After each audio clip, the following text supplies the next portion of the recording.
Hi, I'm Peter J. Ray. Welcome to Adventures in History. Today's topic is Dearest Mother, Love Ruth and John. Ruth Smallshaw Ray's Letters to Her Mother. 1952, Part 74. 1560 Luxor Road, East Cleveland, Ohio. October 20th, 1952. Dear Mother, well, happy birthday. I hope you have a nice day.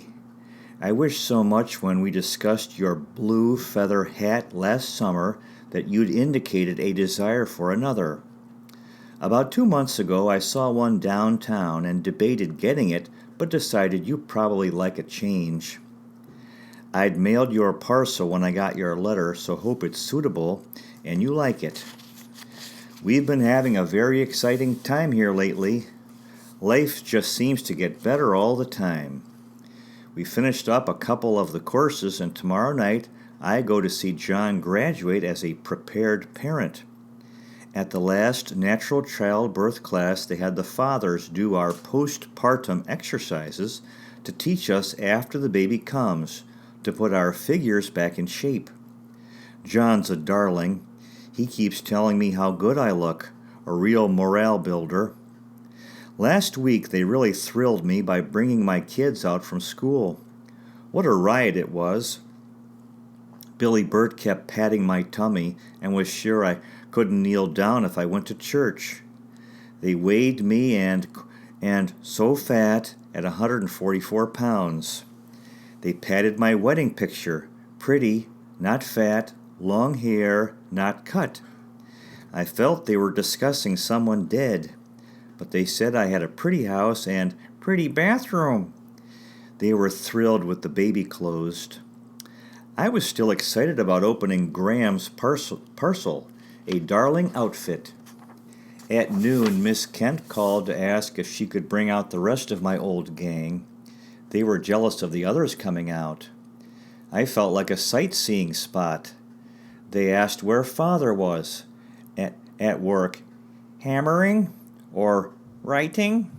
Where was the car? At work? Only one car? Why didn't Miss Kent get fat and have a baby? Oh, no father. Rick's parting shot was, had I eaten a lot of lunch and got a fat tummy? Barbara punched him and said, "No, baby." It was just so wonderful seeing the old darlings. John's grandma and grandpa and Marge were out here for lunch last week. I had a roast.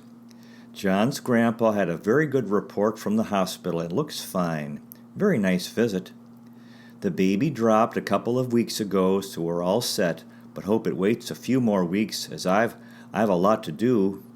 I go to the doc again day after tomorrow. I feel just wonderful, happier, more content than ever. Saturday night, Vera, the only non-pregnant one of our close friends, had a very nice shower for me. John knew about it for 6 weeks and kept it a secret. It was a lovely party, and I got some very nice gifts. A bottle warmer, contour sheets, and suits. Very nice. Yesterday we drove to Brecksville. John had to see about a driveway, settling a case, and then we went to Akron to see Ann and Wayne Duff. What a beautiful day and trip. The colors in the trees and countryside are simply magnificent. Golds, reds, wines, orange, unbelievably beautiful. This morning we had snow on the ground, but it has melted now. Hard to believe. The kiddies wanted to know what I was wearing to the Halloween party. Huge piles of pumpkins by the road and turkeys running around, jugs of apple cider for sale, a wonderful time of year, crisp and exciting. John called, checking if I'm still here, and said that the lakefront was beautiful this morning with the breakers crashing. He was wishing I'd been with him. If we get our house, we'll only be a couple of blocks from the lake. John's old boss at DeBeckman wrote a wonderful letter of recommendation for the loan and said that the vice president would help put it through the bank where they do business if we have difficulty. Dick Stevens wrote too and said John should earn $400 a month by next year. So we hope things come along okay. He's really doing so well for first year starting out in law. An older lawyer told him he'd have been very proud if he'd had John's poise when he'd only been practicing a year or less. John's mom and dad and Dick were in to see us last week too. Dick's fine, working hard and carrying 9 hours of courses on his master's degree as well. Carol is working and expecting a diamond this month. Hope Bud got along fine in his exams. Don't pry into his affairs. He'll tell you the things he wants to. Everyone needs privacy in their lives, and nothing is more maddening than to have someone question you. It used to make me furious when you'd wait up or waken when I'd come in from the few dates I had at home, or when you came to Florida and asked me questions. It's not so much that you want to be secretive, but that you'd rather initiate any discussion of your own affairs. So relax and let Bud come to you with his problems. He's a grown person now. John's family have been so good that way. When we ask advice, they give it, but not until. Hope I can remember all these things with my own family. These next few years I expect will be the most exciting of our lives. Lots of work, worry, and fun. I'm just so happy and grateful that I have John to share them with. The doctor said that since the baby has dropped early, I should have a relatively short labor, only 12 or 13 hours, instead of the average of 18. The first contractions you ignore, and when they're 10 minutes apart, you go to the hospital, not to eat anything after they start. It only takes us 12 minutes to drive to the hospital, and after the initial examination by the house doctor, you have an enema, shave, etc., and then your husband stays in the labor room with you while you try to relax during the first stage of labor.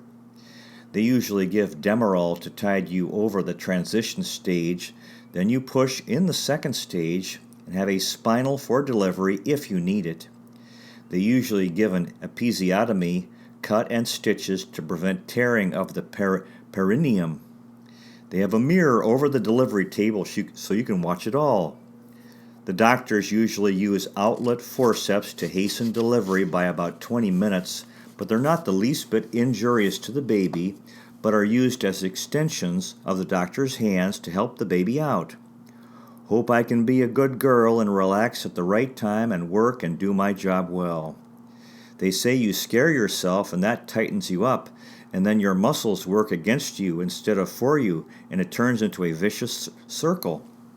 And you should never tell anyone of having a rough time because it promotes fear. Hope our next generation of daughters grow up to hear of it all as a natural process. If complications arise, the doctors are all prepared to change the procedure. I have every confidence in the doctor and in St. Luke's. I just hope to get all my crocheting done in time. I'm going down tomorrow to get my nursing bras. I take a 36 or 38 D cup now, and they had to send away for it.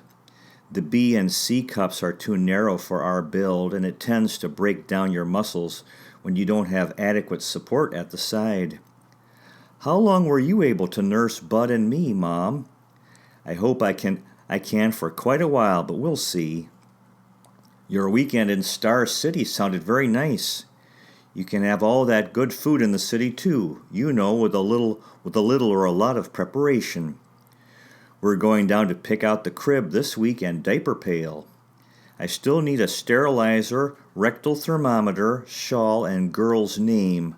Mark Doran for a boy. Must get busy. We'll write again. Love, John and Ruth. P.S.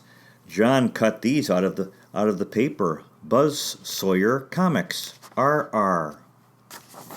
1560 Luxor Road, East Cleveland, Ohio, October 28, 1952. Dear Mother and Dad, we certainly want to thank you for the lovely white Saskatchewan blanket that arrived this morning. We won't have to worry about the baby getting cold with a warm blanket like that, and it's a nice size too that will be useful for quite a few years. I think this must be the most exciting and wonderful time of a person's life, now and in the months to come. It's certainly like a perpetual Christmas right now. Did I tell you that John's grandma sent a pale green and white nylon shawl? And John's Aunt Mary sent a pretty yellow baby sweater. Saturday night we went to Berea, and Bruce and Jer had a cute pair of white booties trimmed in yellow and teething beads and a pretty pale yellow blanket for the baby. The card table is piled about 2 feet high now, and I've got to get the diapers and kimonos washed as I've already washed the sheets. We had an extra nice weekend this past one. John came home from work a little earlier Saturday, and we went over to Vince and Mary's and watched the football game on television in the afternoon. Saturday evening I mentioned going to Berea. Sunday morning John went out at 7 o'clock a.m. to play golf with Vince and got home about 9:30 so we could get to church early since he was ushering. I certainly was proud of him. He looked so nice going up with the collection plate. Sunday was a beautiful warm day, so we went for a drive through the parks and out in the country with Vince, Mary, and Susie. Susie saw her first horse. She'd seen them on television, though. The colors are simply magnificent here in the fall. I'd love you to have seen them. It's certainly a shame to think of all the forest fires raging over the country. Yesterday the air was hazy from them. Sunday evening, Jim and Peg had us over for a very good supper, and we played anagrams. All in all, a very delightful weekend. Ann and Wayne were up last Wednesday and are coming up this coming Saturday for dinner and the evening. John bowled last night and goes to Junior Chamber of Commerce Thursday. They're going to have speakers on the pros and cons of election issues. John and I think so differently on practically all election issues that it looks like I'd better think about taking out my citizenship papers so I can get my word in vote-wise. It's hard to make the final step, but guess I'd better. Out in Bay Village, where the house we're interested in is located, they have 100% voter registration, which is very unusual and very good. Another big surprise this morning was a $50 check from John's mother and dad. They've really done enough for us already, but it's certainly nice of them. Incidentally, I haven't had to pay any duty on anything for some time. Cross my fingers, touch wood. I just hope it continues thus. Hope you had a nice birthday and that the hat suits. Give my love to Bud and hope his plans work out satisfactorily. Thanks again so much. Love, John and Ruth. And there's a newspaper article from I'm not sure, one of the Cleveland newspapers, and the date is September 23rd, 1952, and there's a picture of some pregnant women, and Ruth Ray is one of them. Mothercraft Clinic. Mothers-to-be now get preview of what's coming, by Helen MacDonald. The mystery of the maternity ward is on the way out. A prenatal tour through labor rooms, delivery rooms, and nursery several months before her baby is due is the latest step in preparing a woman for childbirth. St. Luke's Hospital was the first to stage a group tour for expectant mothers. McDonald House of University Hospitals has scheduled its first tour October 9th, and Huron Road Hospital is making plans for similar tours. Many mothers-to-be never have been inside of a hospital, let alone a maternity division, before they make the tour. "I don't know what I expected the labor room to look like," said one, "but I certainly am pleasantly surprised. It looks as comfortable as my own bedroom at home." Before taking the tour, expectant mothers attend classes sponsored by the Visiting Nurse Association and have a fairly good idea of what happens during labor and delivery. All of their questions are answered. "Can my husband stay with me during labor?" is a favorite query. The answer at St. Luke's is only up to a point. Then he goes to the waiting room until he is called. Mothers are advised to bring nothing extra with them because clothes they have on are put in a paper sack and checked until after delivery. Leave your watch and jewelry at home and give it to your husband. Have your suitcase packed with cosmetics, bed jacket or pajama tops, and robe ready to go. Mrs. Marilyn Bentlinger, obstetrical instructor in nursing, tells the mothers. But have your husband bring the bag after you are settled in your own room. It's much simpler for the hospital. At one stage of the tour, the mothers are cautioned to have names picked out for either boy or girl to facilitate registration. Clear with the relatives or the church on initials and regulations, they are told, so you are sure of the baby's name when he is born. The big moment on the tour comes when the mothers who are waiting for their own babies take a peek at babies already arrived. Golly, sighed one, I can hardly wait. Now, Ruth included in some of her letters to her mother this Buzz Sawyer comic strip. Wake up, Ted. I want to have a talk with you. Ho-hum, it's another lecture, Buzz. Save it, I've heard 'em all. Okay, pal, I'll admit the frills. You have a job with an oil drilling crew in Saskatchewan. Your plane leaves at 7:30 tonight. But I've got a date tonight. Then break it. Now wait, Buzz, you're messing me up. This girl's old man is a big shot. I'm making valuable contacts. And you've no right to dictate to Teddy, Buzz. But I'm not just playing around, Buzz. I'm making contacts. If you're looking for work, brother, you've found it. But an oil drilling job away up in Canada, Buzz? Yeah, I had in mind a real nifty job. As for the pay, this is a nifty. The only thing lacking is dames. Darling, aren't you sort of rubbing it in? Will you please keep out of this, Christy? You want that job, Ted? Yeah, I guess so, Buzz. Thanks. Here's all the dope on your new job, Ted. Also, your plane ticket to Moosefoot. Ready? Guess so. Did you break your date tonight? Well, I called, but Betty wants to meet me at New York and drive me to the airport, okay? Certainly, Ted. Then we'll simply put you on a train for New York. Good luck, boy. Don't forget to write. Away goes Buzz's kid's brother to a man's job in Moosefoot, population 36, Saskatchewan, Canada. Hi, Mom. It's all settled. Got Ted a job with Frontier Oil up in Canada. Put him on a train 3 hours ago. You can stop worrying, Mom. There are no women where he's going. I'm so relieved, Buzz. Thank you, dear. Moosefoot, Saskatchewan. Poor Ted. Now look, Christy. He'll come back a man. There's nothing wrong with Ted except that it's taken him a little longer than most kids to grow up. Much later. Shh, Buzz. Wake up. I hear burglars. Hey, what's the big idea? Ted, we thought you were a burglar. Yes, just what is the big idea? You're supposed to be on your way to a job in Saskatchewan. Oh, northern Saskatchewan in midwinter. Me, I like my weather warm, so I got a better job. Doing what? Like I said, Betty's old man's a big shot. He fixed it up for me. Swimming pool steward on a luxury cruise ship to the Caribbean. The pay's not so much, but you meet such interesting people. Coffee, anybody? By all means. Make mine double. Now we have a comment from the original publication from Tessa Delina, the former secretary of Restless Educational Center. Dear Sir, greetings. Another interesting issue. Ruth, bubbling with so much energy, seems to be so happy and ecstatic as she prepares for the big day, the coming of Mark.